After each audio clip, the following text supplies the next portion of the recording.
ఓం నమో నారాయణాయ. ఓం కర్మ నివారణ నరదృష్టి నివారణ కాళభైరవాయ నమో నమః. ఓం కాళకాళాయ విద్మహే కాళాతీతాయ ధీమహి తన్నో కాళభైరవ ప్రచోదయాత్. హరి ఓం.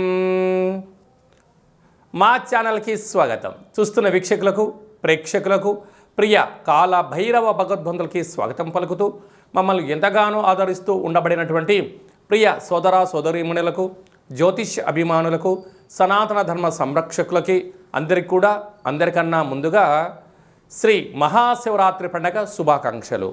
అంటే మన పెద్దవారు చెప్తుంటారు, ఏ రోజు మనం ఉపవాసం ఉండినా ఉండకపోయినా జన్మకో శివరాత్రి అంటూ ఉంటారు. కనుక అలాంటి మహాశివరాత్రి రోజున మహాదేవుడి యొక్క స్మరణ, ధ్యానము, అభిషేకము, అర్చన, దర్శనము, మహాదేవుడికి జలాభిషేకము, మహాదేవుడి యొక్క చంద్ర బిల్వదలము, ఏ కార్యక్రమాన్ని చేసినా తెలిసి ఓం నమ శివాయ అన్న, తెలియక ఓం నమ శివాయ అన్న పరమేశ్వరుడి యొక్క కృప కటాక్ష వీక్షణలు మన అందరిపైన ఉండాలని మనం కూడా మనసారా కోరుకుందాం. కలియుగ కాలంలో కష్టాలను, నరదృష్టిని, శత్రు ప్రభావాలను కలిగించేటువంటి అనేక దుష్టగ్రహాలు ప్రవహిస్తూ ఉంటాయి మన అందరిపైనను కూడా. మనల్ని రక్షించే కాళభైరవుడు మన చెంతగా ఉండగా మనకేల చింత. కనుక ఈ మాఘమాసంలో సంపూర్ణమైనటువంటి అసితాంగ కాళభైరవ స్వామికి స్మరణ చేత బ్రహ్మ మనకి ఏదైతే లలాట స్థానంలో రాశాడో వాటిని సంపూర్ణంగా కష్టాలను తొలగించుకొని ఐశ్వర్యప్రదాతమైనటువంటి సువర్ణ అధ్యాయానికి స్వాగతం పలకాలని మనం కూడా మనసారా కోరుకుందాం. 1వ తారీఖు 2వ నెల 2026 నుండి 28/2/2026 వరకు పుట్టినటువంటి వారందరికీ కూడా ముందస్తుగా జన్మదిన శుభాకాంక్షలు. గతంలో వివాహం చేసుకున్న వారికి వివాహ వార్షికోత్సవ శుభాకాంక్షలు. ద్వాదశ రాశుల్లో గ్రహ గమనాలు వీక్షింపచేద్దాం. మిథున రాశిలో దేవగురు బృహస్పతి సంచార స్థితి, సింహరాశిలో కేతు సంచార స్థితి, విశేషంగా మకర రాశిలో చతుర్గ్రహ సంచార స్థితి. ఎన్నడూ లేని విధంగా కన్నీ విని ఎరుగని రీతిలో మకర రాశిలో చతుర్గ్రహ సంచార స్థితి ఈ మహాశివరాత్రి సందర్భంగా మాస ప్రారంభంలో జరుగుతుందని చెప్పి గమనించాలి. ఆత్మకారకుడు రవి, రుణరోగ శత్రుకారకుడు కుజుడు, బుద్ధికారకుడు బుధుడు, కలత్రతకారకుడు శుక్రుడు మకర రాశిలో సంచార స్థితి. రవి బుధులు కలిసి ఉండడం వలన బుధాదిత్య రాజయోగము అని చెప్పి జ్యోతిష్య శాస్త్రం మనకు బోధిస్తుంది. కుంభరాశిలో రాహు సంచార స్థితి, మీనరాశిలో శని సంచార స్థితితో ద్వాదశ రాశుల్లో గ్రహ గమనాలు ఈ విధంగా ఉన్నాయి. కన్యరాశి వారికి వ్యయంలో కేతు సంచార స్థితి, పంచమ స్థానంలో ఎన్నడూ లేనటువంటి విధంగా చతుర్గ్రహ సంచార స్థితి ఉండగా వచ్చినటువంటి మాఘ పూర్ణిమ సందర్భంగా అజ్ఞానాన్ని ఎలా తొలగించుకోవాలి, ఆదర్శప్రాయమైన జీవితాన్ని ఎలా పొందాలి, ఉండబడిన వాటితో ఎలా తృప్తి చెందాలి, అపార కుబేర సంపన్నులు కావాలంటే ఏం చేయాలో ఈ వీడియోలో సవివరంగా సంపూర్ణంగా తెలుసుకుందాం. కన్యరాశిలో ఏ నక్షత్రాలు వస్తాయనగా ఉత్తరా నక్షత్రంలోని 2, 3, 4 పాదాలు, హస్తా నక్షత్రంలోని 4 పాదాలు, చిత్తా నక్షత్రంలోని 1, 2 పాదములు కలిపితే కన్యరాశి. రాశాధిపతి బుధ భగవానుడు. వీరికి ఎన్నడూ లేని విధంగా అనేక సంవత్సరాలుగా పంచమ స్థానంలో చతుర్గ్రహ సంచార స్థితి. అంటే శని గృహంలో ఆత్మకారకుడు రవి, రుణరోగ శత్రుకారకుడు కుజుడు, రాశాధిపతి అయినటువంటి బుధుడు బుద్ధికారకుడు బుధాదిత్య రాజయోగంతో కూడుకున్న పంచమ స్థానం. అక్కడే కళత్రతకారకుడు శుక్రుడు కూడా ఉన్నాడు. కనుక ప్రభుత్వ ఉద్యోగ ప్రయత్నం చేయాలి అనుకున్న వారికి ఇది చాలా శుభ తరుణం. ప్రభుత్వ ఉద్యోగంలో ఉంటూ ప్రమోషన్ కోసం ప్రయత్నం చేసేవారికి మంచి అవకాశం. అలాగనే పోలీస్ శాఖ, రక్షణ శాఖ, న్యాయశాఖ, జలాంతర్గామి అంటే ఎయిర్షిప్లలో పనిచేసేటువంటి వారు, అంటే ఎయిర్ ఇండియాలో అంటే ఆకాశ గగనతలంలో పనిచేసేటువంటి వారు, లేదా నీటిలో చేపల ఉత్పత్తులు, ఆహార ఉత్పత్తులు, నీటితో కూడుకున్న ఉద్యోగాలు, ప్రభుత్వపు యొక్క సేవలు, హోటల్ వ్యాపారస్తులు, మినరల్ వాటర్ బిజినెస్లు, ఆహార ఉత్పత్తులు, సంపూర్ణమైనటువంటి పచ్చళ్ళు, దీర్ఘకాలిక ఆహార ఉత్పత్తులు చేసేంతవరకు ప్రభుత్వం యొక్క అనుమతులు రావడం, మరో అవకాశంతో ఉన్నతమైనటువంటి జీవనాన్ని పొందే పరిస్థితి అధికంగా ఉంటుంది. 6వ స్థానంలో రాహు సంచార స్థితి ఉండడం వలన ఈ యొక్క కన్యరాశి వారికి శత్రువులు ఎక్కడో ఉండరు, ఇంట్లోనే ఉంటారు. బంధుమిత్రుల రూపంలో ముసుగేసుకొని తిరుగుతూ ఉంటారు. మీరు పొగడ్తలకు వెళ్ళారా, అప్పులు ఇచ్చారా, మీరు ఎక్కడికి ఎక్కాలి? కోర్టు మెట్లకు ఎక్కే పరిస్థితి ఉంటుంది. తెచ్చుకున్నారా, మీకు గ్రహ సంచార స్థితి అనుకూలంగా లేని కారణం చేత తెచ్చుకున్న మరుసటి నెల నుంచే మిమ్మల్ని ఒత్తిడి పెట్టడం జరుగుతుంటుంది. స్థిరచరాస్తులను పోగొట్టుకునే పరిస్థితి చాలా అధికంగా ఉంటుంది. తస్మాత్ జాగ్రత్త అని చెప్పి జ్యోతిర్విజ్ఞానం తెలియజేస్తుంది. 7వ స్థానంలో శని భగవానుడు జలరాశిలో సంచారం చేయడం వలన ప్రేమికులు చాలా జాగ్రత్తగా ఉండాలి. భార్యాభర్తల మధ్య అన్యోన్యత అవసరం. వృత్తులు, ఉద్యోగాలు, వ్యాపారాలు, పెట్టుబడులు, పార్ట్నర్షిప్ వ్యవహార కార్యక్రమాలకు జోలికి వెళ్ళకపోవడమే ఉత్తమోత్తంగా ఉండగలగాలి. రాజ్యస్థానంలో దేవగురు బృహస్పతి సంచారం చేయడం వలన పదోన్నతి, అవకాశాలు, తల్లిదండ్రులు, గురువులు, ఆధ్యాత్మిక చింతన, సత్ప్రవర్తన వలన ఉన్నతమైన జీవితాన్ని పొందడానికి మానవ ప్రయత్నంతో పాటు ఆధ్యాత్మికమైన ప్రయాణం అవసరమని చెప్పి కూడా గుర్తుపెట్టుకోగలగాలి. అదే కాకుండా వ్యయంలో జ్ఞానకారకుడు, మోక్షకారకుడు, అష్టమగ్రహకారకుడు ఉండడం వలన సంచిత కర్మ, ప్రారబ్ధ కర్మ, ఆగమిక కర్మలన్నీను కూడా మీకు ఒకటొకటిగా బయటపడుతూ ఉంటాయి. కనుక ఏకో నారాయణ అనే పరిస్థితి కాకుండా మౌనం, ధ్యానం, సత్ప్రవర్తన, ఒక లక్ష్యం వైపు ప్రయాణం చేయడం, తెలిస్తేనే ప్రయాణం చేయడం, తెలియకపోతే తెలుసుకొని ప్రయాణం చేయడం, తల్లిదండ్రుల మాట, గురువుల మాట, ఆధ్యాత్మిక చింతన, తీర్థయాత్రలు, నదీ స్నానంతో మీకు జ్ఞానం కలుగుతుంది. సకల కర్మలు తొలగించుకునేడానికి అవకాశం కలుగుతుంది. అందుకే బ్రహ్మ రాసిన వ్రాతను తొలగింపజేసే శక్తి అసితాంగ కాలభైరవుడికి ఉంటుంది. కనుక పూర్ణిమ తిథి ఎందున గృహంలో కూష్మాండ దీపం చాలా అవసరం. అదే కాకుండా మాఘ పూర్ణిమ సందర్భంగా తెల్ల జిల్లెడు వృక్షం దగ్గర నీలం రంగు కలిగినటువంటి పుష్పాలతో అర్చన, పెసరపప్పుతో నైవేద్యాన్ని ఏర్పాటు చేయడము, ఒక 27 ప్రదక్షిణలు చేయడం చాలా ఆవశ్యకత. శక్తి కలిగింది, అవకాశం ఉంది, ఆ తెల్ల జిల్లెడి యొక్క వేరును తీసుకొచ్చి సింధూరం పూసుకొని గృహంలో ఉంచుకోవడం యోగదాయకం. మహాశివరాత్రి సందర్భంగా మహాదేవుడికి విశేషంగా పెసరపప్పుతో అలంకరణం చేసి ఆ పెసరపప్పుతో కూడుకున్న ప్రసాదాన్ని భక్తులకు ప్రసాదంగా పంచగలిగినట్లయితే బుద్ధి దోషం తొలగిపోతుందని చెప్పి గమనించాలి. ఈ ఫిబ్రవరి మాసంలో మరియు మాఘమాసంలో ముఖ్యమైనటువంటి పండుగల గురించి క్లుప్తంగా, సవివరంగా, సంపూర్ణంగా మనం తెలుసుకుందాం. మనకు 1వ తారీఖు ఫిబ్రవరి నెల 2026వ సంవత్సరము ఆదివారం మాఘ పూర్ణిమ, అందులో పుష్యమీ నక్షత్రం. ఎంత విశేషం అంటే ఆదివారం పుష్యమీ నక్షత్రం వస్తే రవి పుష్యార్క యోగము, గురువారం రోజు పుష్యమీ నక్షత్రం వస్తే గురు పుష్యార్క యోగము అంటారు.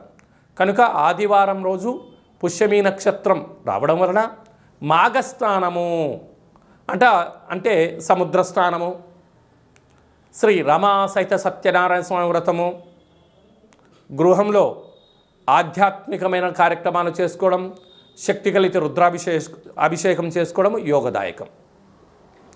ఆదివారం రోజు పూర్ణిమతో కూడుకున్న పుష్యమీ నక్షత్రం అవ్వడం వలన పుష్యమీ నక్షత్రాధిపతి శని భగవానుడు కర్కాటక రాశిలో ఉంటుంది. ఆదివారం రోజు రావడం వల్ల అర్కము అనగా తెల్ల జిల్లేడు వృక్షము, అనగా భూమిలో నుంచి ఆ యొక్క తెల్ల జిల్లెడి యొక్క వేరును పెకిలిస్తే బయటికి వచ్చేటువంటి భగవంతుడు స్వరూపమే శ్వేతార్క గణపతి అంటారు. అంటే శ్వేతార్కము తెల్ల జిల్లెడు యొక్క వృక్షంలో సహజ సిద్ధంగా ఏర్పడేటువంటి వినాయకుడి స్వరూపము.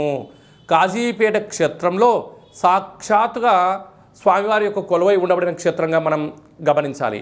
స్వామివారిని స్మరించిన, ధ్యానించిన ఆ శ్వేతార్క గణపతిని తీసుకొని వచ్చి శుభ్రంగా కడిగి, అంటే మట్టిలో భూమిలో ఉంటుంది కనుక సింధూరం పూసి ఒక లక్ష్మీ గణపతి హోమం చేసుకొని గృహంలో పూజా మందిరంలో ఉంచుకున్నట్లయితే మనకు రాబోయే 7 తరాల వారికి విద్య, ఉద్యోగ, రాజకీయ క్షేత్రాల యందు తిరుగు ఉండదు అని చెప్పి గమనించాలి.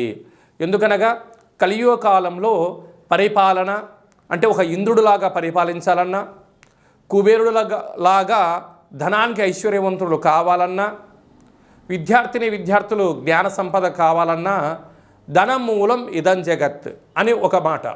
విద్యా వినయ సంపన్నం అంటారు. ఎంత మన దగ్గర డబ్బులు ఉన్నా పదవి అలంకారము జీవితంలో భూషణము అంటారు. అంటే విద్య ద్వారా వినయం, వినయం ద్వారా ఉద్యోగం, ఉద్యోగం ద్వారా ధనం, ఆ ధనం ద్వారా పరిపాలన చేసే అధికార యోగ్యతను ఆదిపూజ్య మహాగణాధిపతి అంటే గణపతి స్వామి వారికి స్మరణ వలన, ధ్యానం వలన మనకు కలుగుతుంది. ఈయన సాక్షాత్తుగా వృక్ష స్వరూపంలో భూమిలో కొలువై ఉంటాడు కనుక ఆదివారం రోజు పుష్యమి నక్షత్రము మనకు ఫిబ్రవరి 1వ తారీఖున జరుగుతూ ఉంది. మన 2026వ సంవత్సరంలో అదృష్టం ఏమిటనగా జనవరి మాసంలోనే 18వ తారీఖున ఆదివారం అమావాస్య ఉందండోయ్. ఆ రోజైనను కుదరకపోతే ఈ రోజైనను ఆ తెల్ల జిల్లెడి యొక్క వృక్షాన్ని పెకిలించి ఆ వినాయక స్వామి వారి యొక్క వేరును తీసుకొచ్చి రూపం కలిగిన ఇంట్లో ఉంచుకొని సింధూరం పూసి గణపతి హోమం చేసుకున్నట్లయితే మనకు గృహంలో వాస్తు దోషం తొలగిపోతుంది. వృత్తి, ఉద్యోగ, వ్యాపార కార్యక్రమాల్లో నరదృష్టి తొలగిపోతుంది. రాజకీయ క్షేత్రంలో ఏకచక్రే మహాభోగి అనేటువంటి రాజ్యాధికారం కలుగుతుంది. మనకు రాబోయే 7 తరాల వరకు ఐశ్వర్యం కలుగుతుందని చెప్పి గమనించాలి. కలియుగ కాలంలో కలియుగ శమంతకమని అని చెప్పి మనం చెప్తూ ఉంటారు పెద్దవారందరూ. అంటే ఆయన ఎక్కడ ఉంటే అక్కడ ఐశ్వర్యమట. అష్ట కష్టాలు పటాపంచలైపోయి అష్ట ఐశ్వర్యాలు మన గృహానికి ఎత్తుకులాడుకుంటూ వస్తాయంట. కనుక మనం అందరము కూడా శ్వేతార్క గణపతి మూల మహాగణపతి స్వామివారిని తెచ్చుకుందాం, గృహంలో ఉంచుకుందాం, ఐశ్వర్యాన్ని పొందుదాం. కనుక ఇలా చాలామందికి అవకాశం లేనటువంటి వారు ఈ కింది నెంబర్ సంప్రదించినట్లయితే, మీ గోత్రనామములు పంపించినట్లయితే మనము గణపతి స్వామివారిని తీయించి పూజ చేయించి మీకు ప్రసాదంగా స్వామివారి యొక్క శ్వేతార్క గణపతి స్వరూపాన్ని ఏర్పాటు చేయడం జరుగుతుందని చెప్పి గమనించాలి. అలాగనే మహాశివరాత్రి సందర్భంగా మనము 1,00,000 రుద్రాక్ష మహాదేవుడి యొక్క భగవంతుడిని ఏర్పాటు చేస్తూ ఉన్నాం. కనుక మీ గోత్రనామాలు పంపించినట్లయితే భగవంతుడి దగ్గర అర్చన, మహాన్యాసపూర్వక శతరుద్రాభిషేకము, శత అంటే 100, ఒక్కొక్క సంవత్సరానికి ఒక్క రుద్రుడులాగా శతరుద్రాభిషేకం చేయించి ఆ రుద్రాక్షను మీకు ప్రసాదంగా పంపించడం జరుగుతుంది. మనకు మాఘమాసంలో అజితాంగ కాలభైరవ స్వామి వారు ఉంటారు. ఈయనను మెడలో ధరించడం వలన నరదృష్టి, శత్రు ప్రభావాలు తొలగి, అనారోగ్యం తొలగి, జాతకంలో కుజదోషం, సర్పదోషం లాంటివి తొలగి, జాతకంలో ఏళ్ళనాటి శని, అష్టమస్థాన శని, అర్ధాష్టమ శని దోషాలు తొలగి, బృహస్పతి యొక్క కృప కటాక్ష వీక్షణ వలన సంపూర్ణ ఆయురారోగ్యాలు కలుగుతాయని చెప్పి గమనించాలి. కనుక మహాశివరాత్రి సందర్భంగా ఇలాంటి మహోన్నతమైన కార్యక్రమాలు ఏర్పాటు చేయడం జరిగింది. మీ గోత్రనామాలు ఈ కింద నెంబర్కి వాట్సాప్ ద్వారా పంపించి సంప్రదించి ప్రసాదాన్ని స్వీకరించి మెడలో ధరించడం వలన అఖండ ఆయురారోగ్యాలు కలుగుతాయని చెప్పి గమనించాలి. అలాగనే మీ వ్యక్తిగత జాతకం తెలుసుకోవాలనుకుంటున్నారా? మీ యొక్క పేరు, పుట్టినటువంటి తేదీ, నెల, సంవత్సరం, సమయం రాసి మీరు వాట్సాప్లో పంపించగలిగినట్లయితే 100 సంవత్సరాల జాతకాన్ని రాసి పంపించి మీరు పుట్టినప్పుడు గ్రహ గమనాలు ఎలా ఉన్నాయి, ప్రస్తుతం ఎలా ఉంటున్నాయి, భవిష్యత్తులో ఎలా ఉండబోతున్నాయో సవివరంగా సంపూర్ణంగా తెలియజేయడం జరుగుతుంది. అలాగని చాలామందికి పెద్దవారికి డేటా బర్త్లు లేనటువంటి వారికి మీ పేరు యొక్క మొదటి అక్షరాన్ని అనుసరిస్తూ రాశిని తెలియచేస్తూ రాశి యొక్క స్థితిగతులను చెప్తూ కాళభైరవ ఉపాసన చేత రమణ శాస్త్రం ద్వారా భూత భవిష్యత్ వర్తమానాన్ని తెలియజేయడం జరుగుతుంది. కనుక ఈ కింది నెంబర్ని వాట్సాప్ ద్వారా కాల్ ద్వారా కానీ ఫోన్ ద్వారా కానీ అపాయింట్మెంట్ తీసుకొని సంప్రదించగలరు. జీవితాన్ని తెలుసుకుందాం, రాబోయే కాలంలో అష్ట కష్టాలు తొలగించుకుందాం, అష్టైశ్వర్య ప్రాప్తిని పొందుదామని చెప్పి చిన్న విన్నపం. అందరికీ మహాశివరాత్రి యొక్క శుభాకాంక్షలు. మహాదేవుడి యొక్క ఆశీస్సుల వలన నిండు నూరేళ్ల ఆయుర ఆరోగ్యాలని ప్రసాదించాలని మనం కూడా మనసారా కోరుకుందాం. నమస్తే అస్తు భగవన్ విశ్వేశ్వరాయ మహాదేవాయ త్రయంబకాయ త్రిపురాంతకాయ త్రికాగ్నికాలాయ కాలాగ్నిరుద్రాయ నీలకంఠాయ మృత్యుంజయాయ సర్వేశ్వరాయ సదాశివాయ శ్రీమన్మన్మహాదేవాయ నమో నమః. హరి ఓం. శతమానం భవతి శతాయు పురుష సతేంద్రియ ఆయుష్యేవేంద్రియే ప్రతిష్టతి. ధనం ధాన్యం బహుపుత్రలాభం శత సంవత్సరం దీర్ఘమాయు. సర్వే జనా సుఖినో భవంతు. లోకా సమస్తా సుఖినో భవంతు. సర్వం శివార్పణమస్తు. హరి ఓం. ఈ వీడియో మీకు నచ్చినట్లయితే లైక్ చేయండి, షేర్ చేయండి, మా ఛానల్ని సబ్స్క్రైబ్ చేసుకోండి. ఆధ్యాత్మికమైన భక్తి సమాచారాన్ని అందరికన్నా ముందుగా మీరు తెలుసుకోవాలి అనుకుంటున్నట్లయితే ఆల్ అనే బటన్ని టచ్ చేసి గంట బెల్లును కూడా టచ్ చేసి ఈ భక్తి సమాచారాన్ని భగవద్బంధువులకు, మిత్రులకు, స్నేహితులకు చేరవేసి హిందూ ధర్మాన్ని కాపాడండి.